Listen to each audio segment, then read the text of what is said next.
Bonjour à tous, merci de nous rejoindre. Tout de suite l'essentiel de l'actualité de ce mardi 23 juillet. Les préinscriptions et inscriptions universitaires ont débuté hier à travers tout le territoire national. Les nouveaux bacheliers auront jusqu'au 12 septembre, date de clôture de l'opération. C'est le jour J pour l'ancien maire de Londres, Boris Johnson, attendu vainqueur ce mardi de la course de Downing Street pour remplacer Theresa May au poste de Premier ministre. L'Algérie exploite annuellement 20 milliards de mètres cubes de gaz pour la production de l'électricité. Déclaration du ministre de l'Énergie. Nous irons à Mascara ce matin pour découvrir une usine de fabrication de bonbonnes de gaz. Bonjour à tous et bienvenue. Tout d'abord, les préinscriptions et inscriptions définitives au titre de l'année universitaire 2019-2020 ont débuté hier pour les nouveaux bacheliers. L'opération se clôturera le 12 septembre. Tous les détails avec Nesrine Ben Saidi. Ces jeunes bacheliers viennent de franchir pour la première fois le seuil de la porte de l'université. Tous devront faire l'ultime choix, celui de s'inscrire dans l'une des spécialités qu'offrent les différentes universités à travers tout le territoire national, et ce via le site électronique du ministère de l'Enseignement supérieur et de la Recherche scientifique. L'étudiant pourra consulter le site suivant: orientation-esi.dz.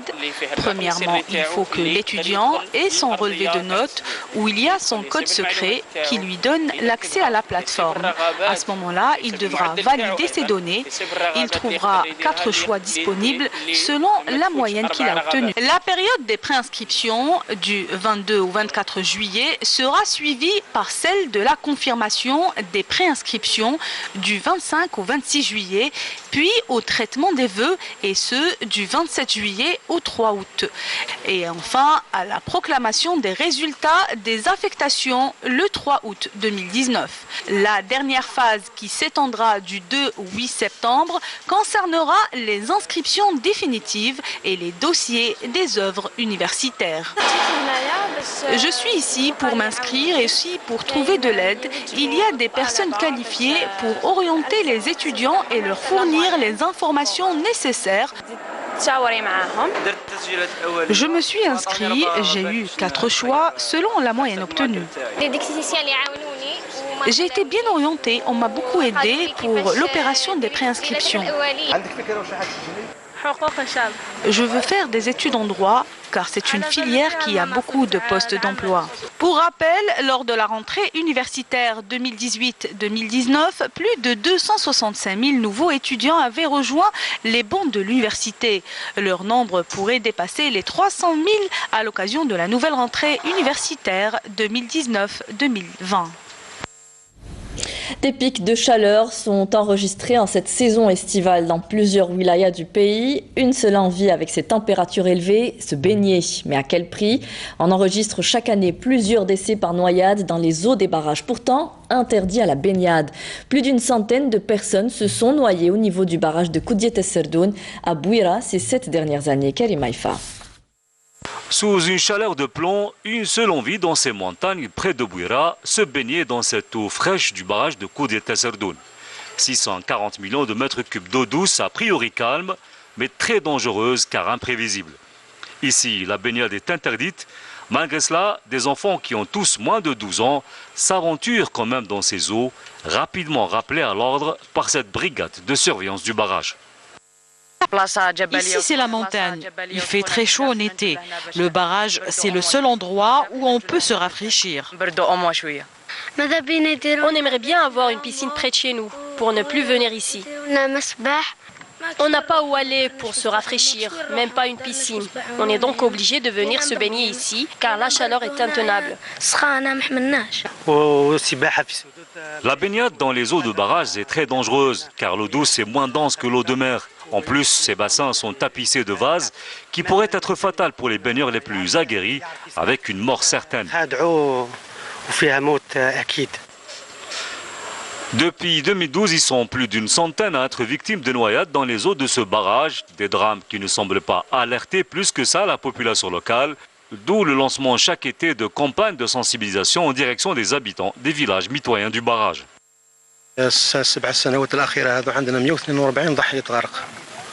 Ces 7 dernières années, on a recensé 142 noyades. Et là, depuis 5 ans, on lance avant chaque été une campagne de sensibilisation en direction des villages de la région. En plus, depuis 2017, une caravane sillonne les 4 coins du pays pour sensibiliser les habitants des villes et villages à proximité des barrages. Au niveau du barrage de Koudia Tesserdoun, on enregistre des noyades chaque année. 2 noyades respectivement en 2013 et 2014 et une noyade respectivement pour 2015, 2016 et 2017. Un bilan terrifiant. Négligence et insouciance fusionnent souvent pour générer la mort. Rien que pour la semaine écoulée, 7 personnes sont décédées par noyade dans plusieurs wilayas du pays. La 7e victime est un jeune homme de 27 ans qui s'est noyé avant-hier dans une plage interdite à la baignade à Béjaïa après avoir tenté de sauver 2 fillettes de la noyade. Un geste courageux mais fatal pour la victime qui a semé l'émoi dans toute la région de Béjaïa. Donc voilà, donc la vigilance est de mise cet été. L'Algérie exploite annuellement 20 milliards de mètres cubes de gaz pour la production de l'électricité, un chiffre jugé énorme par le ministre de l'Énergie en visite de travail à Chlef et préconise l'utilisation des énergies renouvelables à l'avenir pour préserver ce combustible fossile. Chlef, par ailleurs, a bénéficié d'un transformateur haute tension qui alimentera plusieurs wilayas en électricité. Camélia Melal. La wilaya de Chlef se dote de plusieurs projets de développement dans le domaine énergétique et enregistre beaucoup de performances. D'ailleurs, plus de 96% de taux de raccordement à l'électricité est enregistré, ce qui est pour améliorer les services dans cette région du pays. Mieux encore, la région de Ouled Abbès sera bientôt renforcée grâce à la réception prochaine d'un transformateur haute tension de 400 kV. Il faut absolument offrir une capacité suffisante dans l'électricité pour être au diapason du développement de cette région. Nous allons faire en sorte d'améliorer la capacité de production de l'énergie, ce qui permettra de couvrir la demande croissante au niveau des zones d'activité. En plus de cette nouvelle station, il y aura prochainement d'autres projets au nord de la wilaya de Chlef, et ce pour une meilleure couverture en électricité et en gaz dans cette région. Plus de 20 milliards de mètres cubes de gaz est destiné annuellement pour la production de l'électricité, un volume énorme selon le ministre de l'Énergie qui rappelle la nécessaire orientation vers les énergies renouvelables pour produire de l'électricité avec le projet visant la production à moyen terme de 5600 MW à partir d'énergies renouvelables telles que l'énergie solaire et éolienne. L'État mobilisera tous les moyens afin d'exploiter d'autres ressources pour générer cette énergie vitale. Et direction Mascara à présent pour découvrir une usine de fabrication de bonbonnes, de gaz et de matériel d'incendie. Elle assure un approvisionnement à son principal client, Naftal, une usine qui est en pleine expansion. Le reportage de Naïm Al-Walish. 1200 bonbonnes de gaz, 200 extincteurs, 90 réservoirs à gaz sortent tous les jours de cette entreprise à gaz installée à Mascara dans les années 70. Mascara est spécialisé dans la réalisation des produits sous pression et notamment les bouteilles de petite capacité de camping 3, 6 kg et on fait la rénovation de la bouteille de 13 kg pour le compte de notre client principal, Naftal. Par ailleurs, on peut réaliser tous les produits mécano-soudés qu'on pourrait mettre en œuvre, ainsi que les extincteurs CO2 et à poudre. Et dernièrement, on a pu faire entrer en production des réservoirs GPLC pour véhicules. L'usine qui peut produire tout ce qui est à base d'acier fait aussi dans la rénovation de grandes bouteilles à une cadence de 800 000 par an. Actuellement, il y a une étroite collaboration entre notre entreprise, le service qualité et le laboratoire de l'Hadjar pour essayer de réaliser le produit en local. On essaie de couvrir le marché national et voir à l'extérieur, en ce qui concerne l'unité de Mascara, en bouteille de camping, en petite bouteille de 6 kg, voir les extincteurs et même le GPLC s'il y a lieu. Filiale de Naftal, cette entreprise qui vient juste de renouveler ses équipements pour la coquette somme de 57 milliards de centimes, compte incessamment prospecter le marché extérieur pour exportation. Développer les potentialités des régions du Sud, une des instructions du gouvernement. Le ministre de l'Agriculture a dans ce contexte présidé hier une réunion nationale sur le développement de l'élevage camelin et a activé les mesures concernant l'approvisionnement des wilayas du Grand Sud. En Orge, la réalisation des points d'eau et le suivi de la couverture vétérinaire du cheptel camelin et caprin. Soumia Zerwali. Développer la filière de l'élevage camelin et caprin à travers un plan de travail basé sur des mesures et des dispositifs mis en place concernant l'approvisionnement des wilayas du Grand Sud en fourrage, la réalisation des points d'eau et le suivi de la couverture vétérinaire. C'était au cœur de la rencontre nationale sur la filière cameline présidée par le ministre de l'Agriculture, du Développement rural et de la Pêche, Sherif Ammari.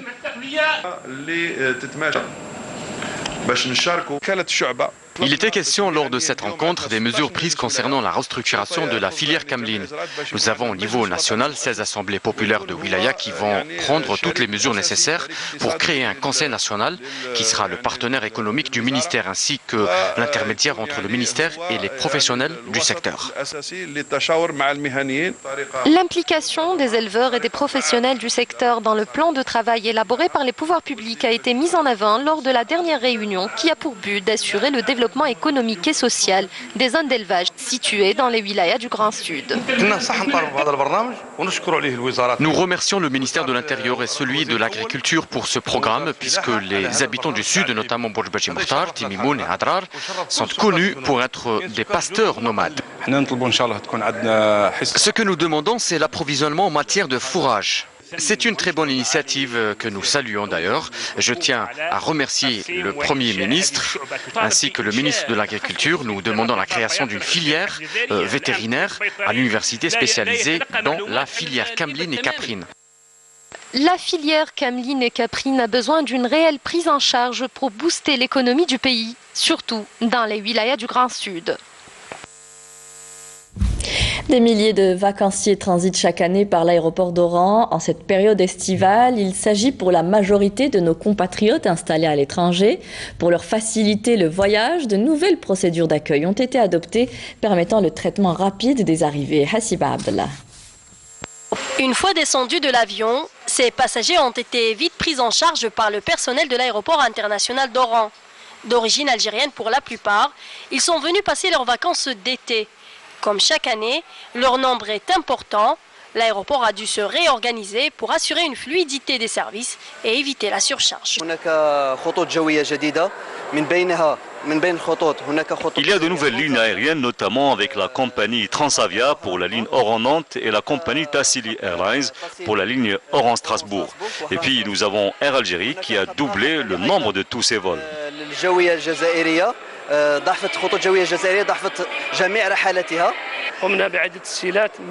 Nous avons mis en place de nombreuses facilitations, dont l'ouverture de tous les postes de contrôle, l'allègement des mesures de sûreté pour les voyageurs, avec des guichets réservés également aux personnes âgées et aux malades. Il faut savoir aussi que l'aéroport accueille près de 20 vols par jour. Grâce à quoi, les voyageurs ont bien senti une nette amélioration des services. Je suis venu de Toulouse, l'avion était à l'heure et ici à l'aéroport tout a été vite fait. La police des frontières nous a pris en charge assez rapidement. Les gens, la police est très bien, c'est bien organisé. Concernant l'installation, c'est parfait, c'est sécurisé et il n'y a aucun souci. L'aéroport d'Oran a bénéficié également d'une extension dont l'exploitation est prévue pour la fin d'année en cours. Le projet permettra le traitement de 3,4 millions de passagers à l'horizon 2035. Nous avons appris ce matin cette triste nouvelle, le décès de notre collègue Zahra Al-Arbi des suites d'une longue maladie à l'âge de 69 ans. Elle avait rejoint l'entreprise publique de la télévision en 1969 et avait occupé le poste de rédactrice en chef adjoint jusqu'à 2009, année de sa mise en retraite. Al-Arbi Zahra avait consacré toute sa vie au service de la télévision algérienne au niveau de la station régionale d'Oran.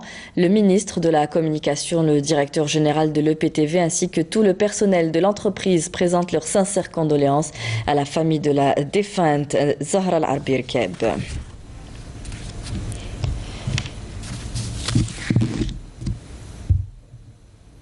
Inna lillahi wa inna ilayhi raji'un.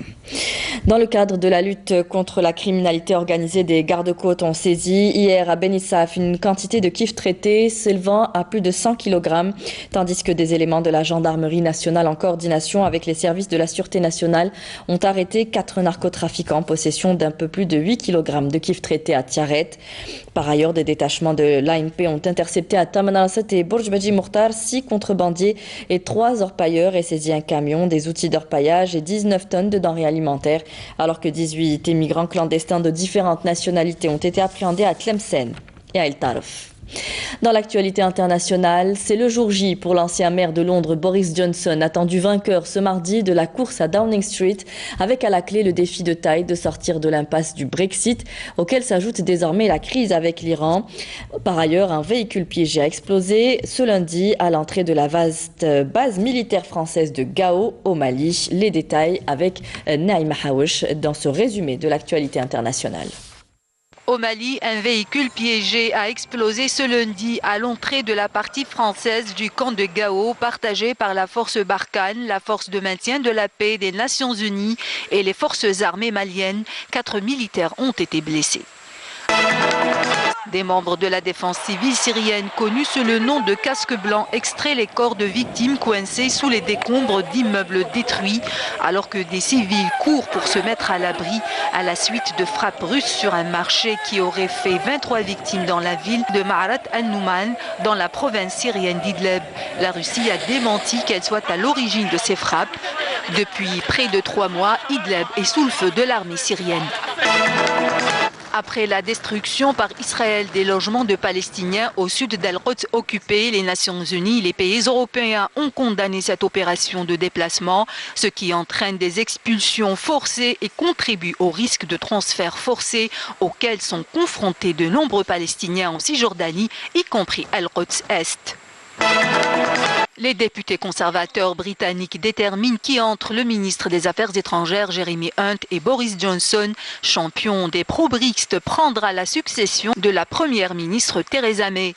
Boris Johnson, candidat à la direction du parti conservateur britannique, est donné vainqueur de la course à Downing Street, avec à la clé le défi de taille de sortir de l'impasse du Brexit, auquel s'ajoute désormais la nécessité de résoudre la crise avec l'Iran. Le Portugal a recours à des bombardiers d'eau espagnols pour lutter contre les incendies de forêt qui ont repris dans la soirée, attisés par les vents dans une région du centre du pays où le feu avait tué plus de 100 personnes il y a 2 ans. En dénombre pour l'heure une centaine de blessés. C'est le début d'un voyage historique. L'Inde lance sa mission lunaire destinée à poser un appareil sur le satellite naturel de la Terre. L'expédition inhabitée a pour but de poser autour du 6 septembre un atterrisseur et un robot mobile près du pôle sud de la Lune, ainsi que de placer une sonde en orbite lunaire. Si la mission est couronnée de succès, l'Inde deviendrait la 4e nation à réussir à poser un appareil sur le sol sélénite. Et on revient sur Terre pour aller à milieu sous les mers. Un bombardier américain qui date de la Deuxième Guerre mondiale a été découvert par un groupe de plongeurs dans les profondeurs de la baie est de Shtaibi à Annaba. L'épave, qui était à 60 mètres de profondeur, est remontée à 18 mètres, ce qui a permis sa découverte. Le reportage de Sihem Kenouch.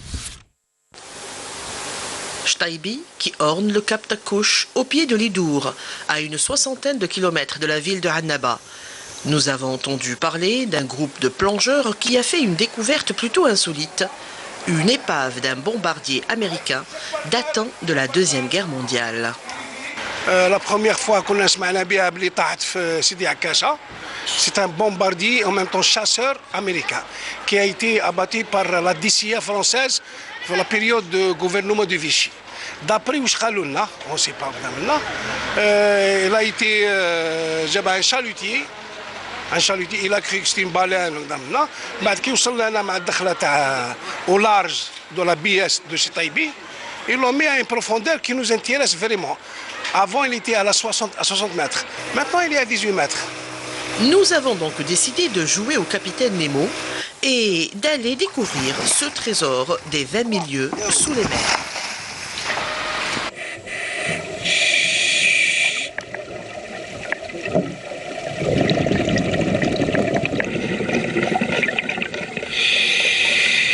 Très vite, la respiration change. Effectivement, l'avion est là, transformé en un récif artificiel, plein de vie.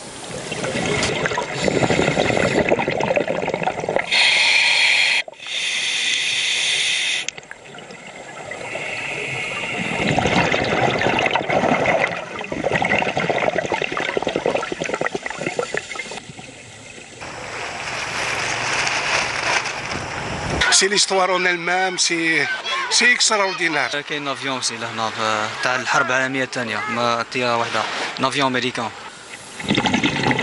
Une partie de l'histoire mondiale donc enfouie sous nos eaux. Cela donne envie d'apprendre à plonger afin d'aller visiter le musée naturel de nos fonds marins.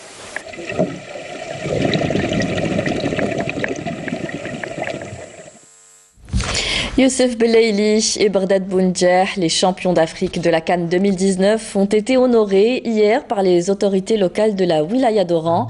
Une interview exclusive a été accordée à notre journaliste de la station régionale d'Oran, Imen Mahrougaras. Je vous propose d'en écouter un extrait. Le peuple méritait amplement cette joie et puis cela fait toujours plaisir de voir toute l'Algérie célébrer cette victoire, surtout en ces temps difficiles. Un peuple qui aime son pays mérite et a droit au bonheur. C'est pour cette raison que l'équipe nationale a un seul objectif maintenant, celui de rapporter plus de victoires tous les 2 ans pour rendre heureux tout le peuple algérien.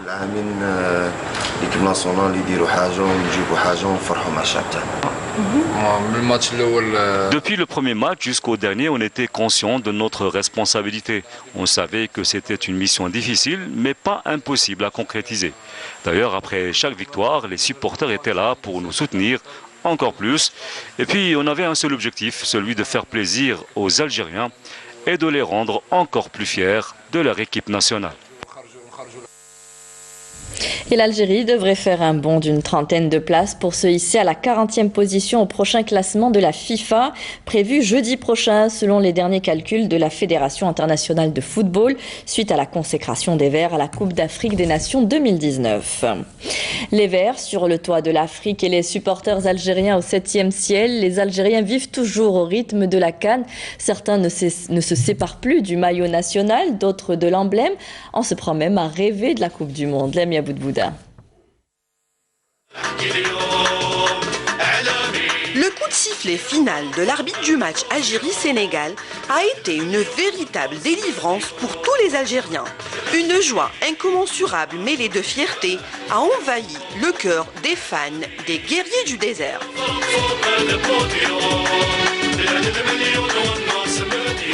قلبي ما نديرو هكذا ما نطاح ما نفهم فريمون كرويابل فريمون واش الفرحه مخرة لي الفرحه كي الشعب هذا فرح soulagement d'abord et une très grande fierté. وانا طاحت لي الدماغ. C'était super en tout cas.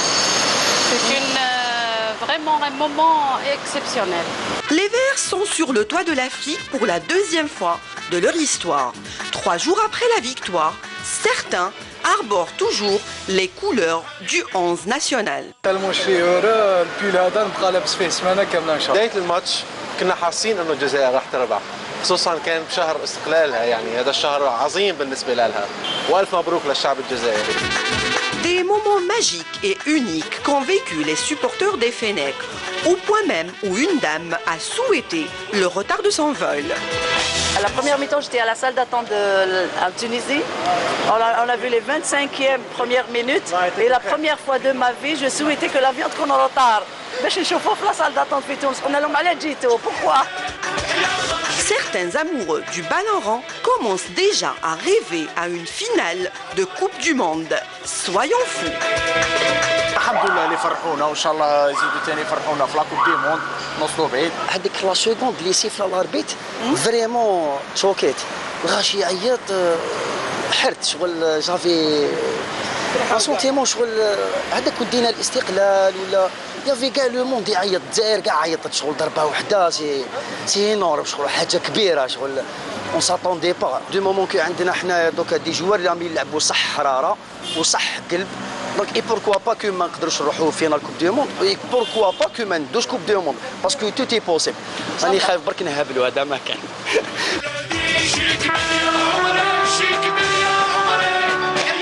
Big ovation pour les joueurs. À leur tête, l'architecte de cette victoire, Jamel Belmadi.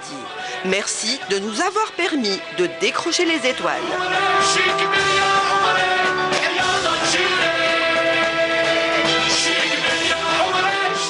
Voilà, c'est avec cette belle émotion qu'on clôture ce journal. Merci à vous tous de nous avoir suivis. Tout de suite, vous retrouverez Amel Laribi pour les prévisions météo. Vous pouvez toujours revoir nos programmes sur les adresses qui s'affichent en bas de votre écran. Et rendez-vous ce soir avec Amina Zahfouf pour le journal à 19h. Très bonne journée à tous. Au revoir.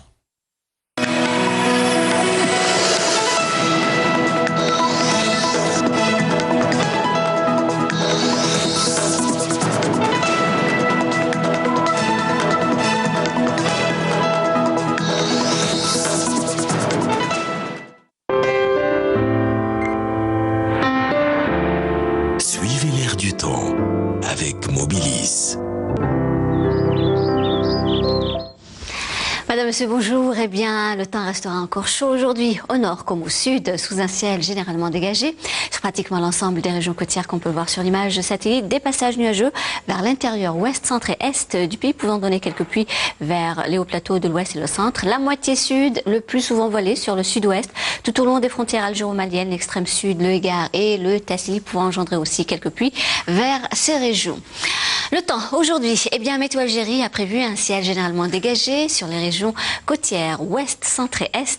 Par contre, des passages nuageux sur les hauts plateaux et les régions intérieures de l'ouest, le centre et l'est, accompagnés d'orages sur l'ouest et le centre, pouvant engendrer quelques pluies l'après-midi, mais plus sur les régions intérieures ouest et centre. La moitié sud, le plus souvent voilée sur le Béchaoua, Tindouf, tout au long des frontières algéro-maliennes, l'extrême sud, le Égard et le Tassili, avec toujours des foyers orageux qui peuvent engendrer quelques pluies, parfois sous forme d'averses, et qui seront parfois localement assez marquées par endroits sur l'extrême sud, le Égard et le Tassili. Ailleurs, rien à signaler. Le soleil s'en donnera à cœur joie sur le Sahara central, le Nord Sahara, les oasis, également le Sahara oriental, avec 2 fréquences seulement de sable sur le Sahara central, les oasis et le Sahara oriental.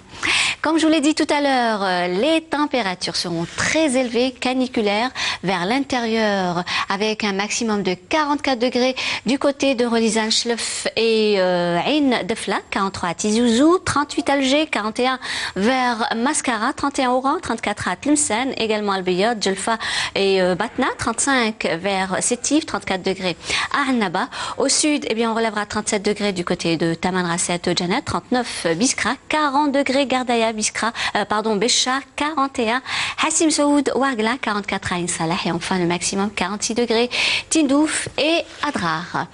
Les minimales durant cette nuit, eh bien, elles seront comprises près des côtes entre 21 et 22 degrés et s'échelonneront de 17 à 23 degrés vers l'intérieur. La moitié sud, 24 degrés du côté du Nord Sahara, le Égard et le Tassili, 26 les oasis, la Saoura, Hassim Saoud, Ouargla, 28 degrés vers le Sahara oriental, Tindouf, 29 à l'extrême sud et entre 31 et 32 degrés au Sahara central. Et comme toujours, on termine ce bulletin avec l'éphéméride pour aujourd'hui, mardi 23 juillet. Le soleil se couchera vers 20h03. Pour davantage d'informations, vous avez les sites de Météo Algérie et vous pourrez suivre ce bulletin sur YouTube. Passez une excellente après-midi sur Canal Algérie et à ce soir.